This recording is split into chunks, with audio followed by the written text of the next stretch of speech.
പിന്നെ ഈ മാറ്റങ്ങൾ എല്ലാവർക്കും അറിയാം. 1998 വരെ എന്താണ് വാദിച്ചിരുന്നത്? അത് കഴിഞ്ഞപ്പോൾ 2002 2 പിളർപ്പായി, അതും തൗഹീദിൻ്റെ വിഷയത്തിനാണ്. പിന്നെ നിങ്ങൾ 7 വർഷക്കാലം നിങ്ങളൊരു വാദം സക്കരിയ സലാഹിയും ജബ്ബാർ മൗലവി പറയുന്നത് വാദിച്ചു നടന്നു. നിങ്ങൾ 7 കൊല്ലം കഴിഞ്ഞിട്ടാണ് ആ പറഞ്ഞ ഷിർക്കാണെന്ന് ബഹുമാനായ അനസ് മൗലവി അടക്കമുള്ള ബഹുമാനിയെന്ന് നിങ്ങൾ വിശ്വസിക്കുന്ന ആളുകൾക്കൊക്കെ മനസ്സിലായത്. എന്നിട്ട് പറഞ്ഞെന്താ, ഞങ്ങൾ ഇത്ര കാലം 4 വരെ പേറിപ്പോയി, ഞങ്ങൾ ചെയ്ത വലിയ തെറ്റ്. ആര്? നിങ്ങൾക്ക് സംവാദത്തിൽ വലിയ പരിചയം തന്ന ജബ്ബാർ മൗലവി ഉണ്ടല്ലോ, അനസ് മൗലവിയുടെയും ജബ്ബാറും അനീഫ് മൗലവിയുടെയും ഇടയിലിരുന്ന് കിതാബ് കാണിച്ചു തന്ന ബഹുമാനായി എന്ന് നിങ്ങൾ പരിചയപ്പെടുത്തിയിരുന്ന ജബ്ബാർ മൗലവിയെക്കുറിച്ച് പരസ്യമായിട്ട് നിങ്ങൾക്ക് എന്ത് പറയേണ്ടി വന്നു? നാറി എന്ന് പറയേണ്ടി വന്നു. ഇതൊക്കെ എന്തിൻ്റെ വിഷയത്തിലാണ്? തൗഹീദിൻ്റെ വിഷയത്തിൽ. അത് മനസ്സിലാക്കണം. ചെറിയൊരു മുടിൻ്റെ പ്രശ്നത്തിലല്ല, തൗഹീദിൻ്റെ വിഷയത്തിൽ. അതല്ല ചെറുതെന്ന് പറഞ്ഞാൽ അത് ഷിർക്കും തൗഹീദിൻ്റെ വിഷയം പോലല്ല മുടി. ഷിർക്കും ഞങ്ങൾ അങ്ങനെ തന്നെ പറയും, മുടിയുടെ വിഷയത്തിൽ ഞങ്ങൾ അവരെ എതിർക്കും, വേറെ കാര്യം. പക്ഷേ ഇത് ഷിർക്കും തൗഹീദും അതിൻ്റെ അടുക്ക് എന്തായാലും മുടി തുലരെ തർക്കുന്നില്ല. ഈ ഷിർക്ക് തൗഹീദ് എന്നുള്ള വിഷയത്തിൽ നിങ്ങൾ എത്തോട്ടം മാറി. മാത്രമല്ല, മാറിക്കഴിഞ്ഞാൽ നിങ്ങൾ മാത്രം തോപ് ചെയ്താൽ മതിയോ? സക്കരിയ സലാഹി വെച്ചിട്ട് അച്ചായൻ്റെ തോപിയാണെന്ന്. കാരണം അനസ് മൗലവി മാത്രം തോപ് ചെയ്താൽ പോരല്ലോ, മുജാഹിദ് കേരളം മൊത്തം തോപ് ചെയ്യണ്ടേ? മുജാഹിദ് കേരളം മൊത്തം ലാ ഇലാഹ ഇല്ലല്ലാഹ് ലാ ഇലാഹ ഇല്ലല്ലാഹ് ചൊല്ലണ്ടേ? പിന്നെ അടുത്തത് മഹാനായ അബുൽ ഹസൻ അശ്ശറിനെ കുറിച്ച് ഞാൻ ചോദിക്കട്ടെ. അബുൽ ഹസൻ റളിയല്ലാഹു അൻഹു ഷിർക്കൻ വാദം വിശ്വസിച്ചറിഞ്ഞിരുന്നോ? എന്നിട്ട് പറഞ്ഞോ ഞാൻ ഇതുവരെ പറഞ്ഞത് ഷിർക്കായിരുന്നു, അനസ് മൗലവി പറഞ്ഞതുപോലെ പറഞ്ഞിരുന്നോ? എനിക്കിപ്പോൾ ബോധ്യപ്പെട്ടു ഇതാണ് തൗഹീദ്, ഞാനിതാ ഷിർക്കിന് തിരിച്ച് തൗഹീദിലേക്ക് വന്നിരിക്കുന്നു എന്ന് ബഹുമാനപ്പെട്ട അബുൽ ഹസൻ അശ്ശറി പറഞ്ഞിട്ടുണ്ടോ? നിങ്ങൾ ബഹുമാനപ്പെട്ട അബുൽ ഹസൻ അശ്ശറിക്ക് എത്താൻ നിങ്ങളെവിടെ കിടക്കുന്നു? വാവളെന്നപ്പോൾ ആദനബിനോട് വെളിപ്പെടുത്തിയത്. അനസ് മൗലവി ഇതൊക്കെ പറയുന്ന സമൂഹം കേൾക്കുന്നില്ലേ? നിങ്ങൾ 6 വർഷക്കാലം ഈ സമുദായത്തെ വഞ്ചിച്ചില്ലേ? ഈ സമുദായത്തിൻ്റെ മുഖത്ത് നോക്കി അതാണ് ശരി, ജബ്ബാർ മൗലവി പറയുന്നത് ശരി, സക്കരിയ സലാഹി പറയുന്നതാണ് ശരി എന്ന് പ്രസംഗിച്ചപ്പോൾ അന്ന് നിങ്ങൾക്ക് ഇയ്യാക നഅ്ബുദു ഇയ്യാക നസ്തഈൻ അറിയില്ലേ? അന്ന് നിങ്ങൾ ലാ തദൂ മഅ അല്ലാഹി അഹദ അറിയില്ലേ? അന്ന് ഈ സാധാരണക്കാരായ പാവങ്ങളെ പറ്റിച്ചില്ലേ? ഇടവണ്ണയിൽ വെച്ചുകൊണ്ട് നിങ്ങൾ പ്രസംഗിക്കുമ്പോൾ നിങ്ങൾ തോപ് ചെയ്യുന്നു. പാവപ്പെട്ട മുജാഹിദ് സഹോദരങ്ങൾ താടി കൈവച്ച് അന്തം വിട്ടുപോയില്ലേ?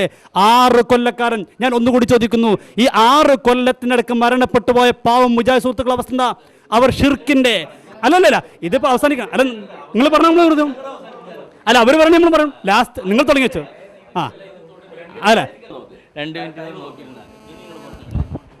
ഒന്ന്, ഞാൻ പറയാത്ത വാദങ്ങൾ എൻ്റെ പേരിൽ പറഞ്ഞിട്ട് നിങ്ങൾ ആക്ഷേപിക്കുകയാണ്. നിങ്ങൾ ഇപ്പോൾ പറഞ്ഞ വാദം റെക്കോർഡാണ്, നിങ്ങൾക്ക് തെളിയിക്കാൻ പറ്റുമോ? ഞാൻ പറഞ്ഞു എന്ന് പറഞ്ഞിട്ട് നിങ്ങൾ വാദിച്ച വാദങ്ങൾ, നിങ്ങളിപ്പോൾ ഞാൻ പറഞ്ഞു എന്ന് പറഞ്ഞ് വാദിച്ച വാദങ്ങൾ എൻ്റെ വാചകങ്ങൾ വെച്ച് നിങ്ങൾക്ക് തെളിയിക്കാൻ നിങ്ങളെ വെല്ലുവിളിക്കുകയാണ്. ഒന്ന് ഇപ്പോൾ നിങ്ങൾ പറഞ്ഞത് നിങ്ങളെന്ന് ഓർമ്മയില്ലേ? ഇപ്പോൾ നിങ്ങൾ പറഞ്ഞ വാചകങ്ങൾ എൻ്റെ പേരിൽ ഞാൻ പറഞ്ഞു, അതായത് ഇത്രയും കാലം ഞാൻ ഷിർക്കാണ് പ്രസംഗിച്ചത്, ഞാൻ തൗബ ചെയ്തിരിക്കുന്നു എന്ന് ഞാൻ പറഞ്ഞു എന്നാണ് നിങ്ങൾ എൻ്റെ പേര് പറഞ്ഞിട്ടുള്ളത്.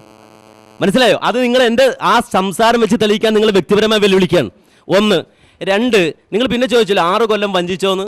ഞാൻ ചോദിക്കുന്നു, 40 കൊല്ലം അബുൽ ഹസൻ അശ്ശരി വഞ്ചിച്ചോ? ജനങ്ങളെ വഞ്ചിച്ചോ? അബുൽ ഹസൻ അശ്ശരി 40 കൊല്ലം വഞ്ചിച്ചോ? അങ്ങനെ പറയാ? അങ്ങനെയാണോ? ഷാഫി ഇമാം ആദ്യം പറഞ്ഞത് തിരുത്തി പിന്നെ പുതിയത് പറഞ്ഞു. അപ്പോൾ പുതിയത് പറഞ്ഞപ്പോൾ അത്രയും കാലം വഞ്ചിച്ചോ?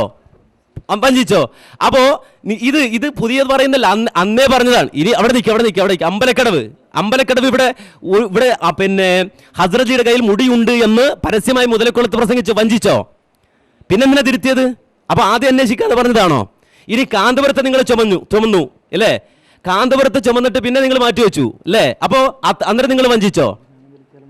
ഈ രാമന്തളി നിങ്ങൾ ആലോചിച്ച് നോക്കൂ, ഇത്രയും കാലം മുടി അനുകൂലിച്ച ആളാണ്, പിന്നെ അദ്ദേഹം മാറ്റി. അപ്പോൾ അത് വഞ്ചനയായിരുന്നോ? അതിനും വഞ്ചന എന്നാ പറയാ?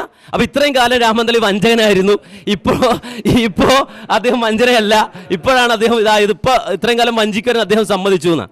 അപ്പോൾ ഇതൊക്കെ ഞങ്ങൾ ചെയ്തത് ഞങ്ങൾക്കറിയാം, ഞങ്ങൾ പറഞ്ഞതും ഞങ്ങൾക്കറിയാം, ഞങ്ങളുടെ നിലപാടുകളും ഞങ്ങൾക്കറിയാം.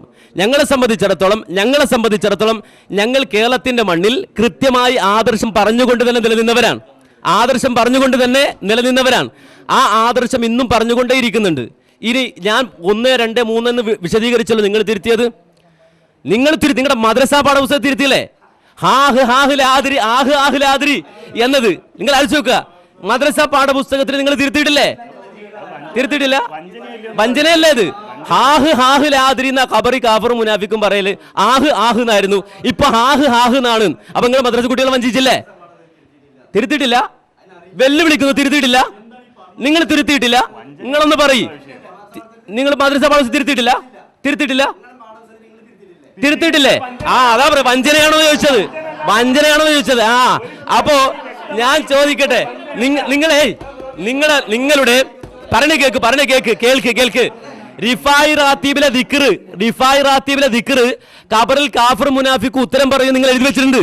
റിഫായി റാത്തീബിലെ ദിക്റാണ് കാഫിർ ഖബറിൽ ചോദ്യത്തിന് ഉത്തരം പറയാന്ന് നിങ്ങൾ എഴുതി വെച്ചിട്ടുണ്ട്. നിങ്ങൾ തിരുത്തിയിട്ടേ ഇതൊക്കെ പറയിപ്പിക്കരുത്, പറയാൻ ഇഷ്ടം പോലുണ്ട്. ഓക്കെ. അപ്പൊ തിരുത്താന്നുള്ളത് വഞ്ചനയല്ല, മനസ്സിലായോ? ഞങ്ങളെ സംബന്ധിച്ച് ജക്കരിയ മൗലവിയെ പേറി, ജബ്ബാർ മൗലവിയെ പേറി, അത് ഞങ്ങൾ പരസ്യമായിട്ട് പറഞ്ഞല്ലോ, അത് തെറ്റാണ്. അതിപ്പോ ജിന്നുവാദികൾ തന്നെ അംഗീകരിക്കുന്ന ഒരു കാര്യമാണ്. നിങ്ങൾ കാന്തപുരത്തെ പേറി കുറെ കാലം ആദ്യം നിങ്ങൾ ഇറക്കി വെച്ചു, അതുപോലെ രാമന്തളി ഇറക്കി വെച്ചു. അതിപ്പോ വഞ്ചനയെ